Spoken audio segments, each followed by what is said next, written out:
იცოდი რომ დედპული თავდაპირველად სტარტაპული MVP იყო? ჯერ გადაიღეს ტრეილერი, ნახეს ხალხის რეაქცია როგორი იქნებოდა და მხოლოდ მერე დაიწყოს უკვე სრული წარმოება. MVP ნიშნავს minimum viable products, რაც გულისხმობს შექმნა პროდუქტის ყველაზე მინიმალური ვერსია, გაუშვა ბაზარზე, გატესტო, ნახო მომხმარებლები იყენებენ თუ არა მას, ნახო KPI-ები გამოდის თუ არა შენი და გაწყობს თუ არა და მხოლოდ შემდგომ გადახვიდე უკვე სრულ წარმოებაზე. სტარტაპერების და არა მარტო სტარტაპერების ბიზნესმენების საკმაოდ დიდი ნაწილი აგებს შესაძლებლობას უშვებენ იმ ნაწილში, რომ ცდილობენ შექმნას პროდუქტის perfect ვერსია, ანუ პერფექციონალურად უყურებენ მაგას და ბაზარზე გადიან მხოლოდ მას შემდგომ, რაც იდეალურ ვერსიას მიიღებენ, მაგრამ ეს არის 99% შეცდომა, თავარია რომ ცადო მინიმალური ვერსია გაუშვა, ნახო მუშაობს თუ არა და მხოლოდ შემდგომ გადახვიდე სრულად მასშტაბირებაზე.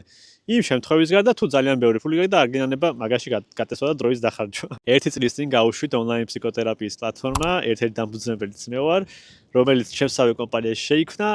აი მე ძალიან ცივა.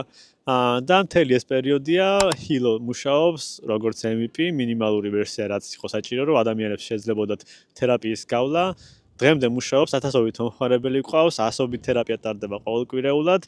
ინვესტიციაც მივიღეთ ამ პროექტზე და მხოლოდ ამის შემდეგ უკვე დავიწყეთ პროექტის სრულ ვერსიაზე მუშაობა, რაც გულისხმობს სრულად ახალი ვები, Android აპლიკაცია და iOS აპლიკაცია. როდესაც ახალი დამკვეთი მოდის ჩვენთან, პირველი რაც ვაკეთებთ არის რომ გავიაროთ ინტერვიუ, რომ გავიგოთ რეალურად რა პროდუქტი ჭირდება მას, ჭირდება თუ არა MVP, ჭირდება თუ არა სრული პროდუქტი, დავაკვალიანოთ, გავუწიოთ კონსულტაცია და მხოლოდ მაგის მერე ვიწყებთ უკვე დეველოპმენტს.